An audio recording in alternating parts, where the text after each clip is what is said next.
Νομίζω ότι πια έχουμε μια καθαρή εικόνα του οδικού χάρτη, ο οποίος έχει συμφωνηθεί άτυπα και ξεκίνησε με την συνάντηση στο Βίλνιους. Εκεί είχαμε, αν θέλετε, το σπάσιμο του πάγου, είχαμε το τέλος του Μητσοτάκης Γιοκ, είχαμε μετά από αρκετό καιρό ηρεμίας στο Αιγαίο.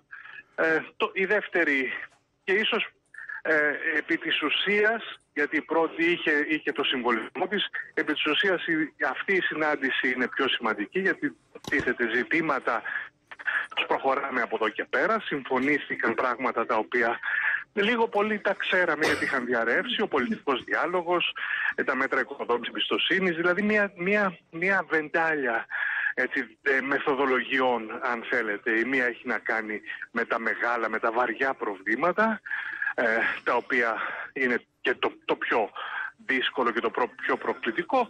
Το δεύτερο έχει να κάνει με τις καλύτερους μηχανισμούς τη διαχείρισης εντάσεων και κρίσεων, τα μέτρα οικοδόμησης εμπιστοσύνης, και το τρίτο είναι τα ζητήματα, τα λεγόμενα, κάποτε τα λέγαμε χαμηλής πολιτικής, τώρα τα λέμε θετική ατζέντα, τα οποία και αυτά είναι εξίσου σημαντικά. Ο επόμενος σταθμός είναι στο περιθώριο της Γενικής Συνέλευσης της Νέας Υόρκης. Είναι καλό ότι μέσα σε 3 μήνες στην ουσία έχουμε 2 συναντήσεις των ηγετών. Ο πολιτικός διάλογος είναι να ξεκινήσει περίπου σε 1 μήνα από τώρα. Νομίζω ότι δεν θα προσπαθήσουν, θα επιβεβαιωθεί το καλό κλίμα, θα επιβεβαιωθεί η πολιτική βούληση, τα οποία δεν είναι, ξέρετε, ασήμαντα.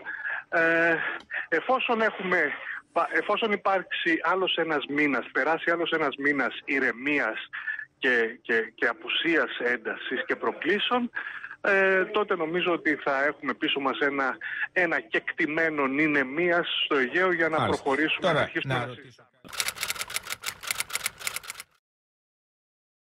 είναι πολύ σημαντικό.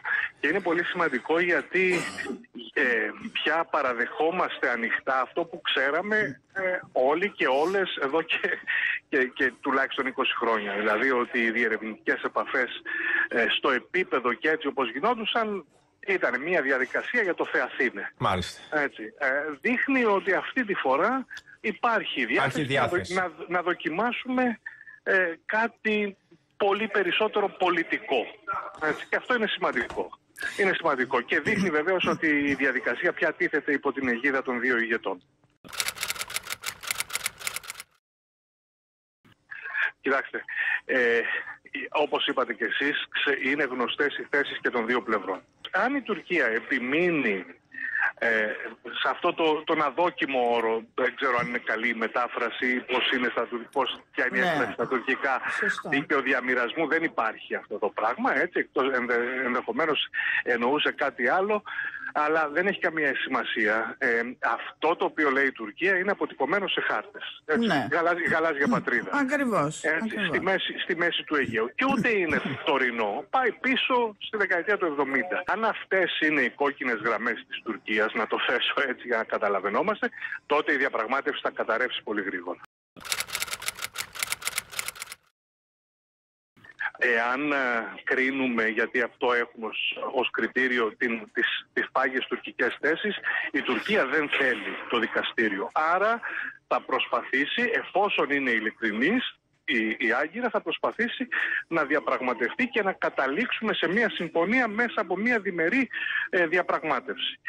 Επειδή σήμερα που μιλάμε αυτό φαντάζει απίθανο, με βάση τις τουρκικές θέσεις φαντάζει απίθανο. Άρα το πιθανότερο είναι ότι σύντομα θα υπάρξει ένα αδιέξοδο, εξαρτάται ποια μεθοδολογία θα επιλεγεί. Έτσι, αλλά σε κάθε περίπτωση σύντομα ή λίγο μετά θα υπάρξει ένα αδιέξοδο και μετά θα τεθεί το ζήτημα πώς το ξεπερνάμε. Έτσι, με προσφυγή στη διεθνή δικαιοσύνη. Οπότε θα ξεκινήσει μια διαδικασία για την σύνταξη του συνυποσχετικού.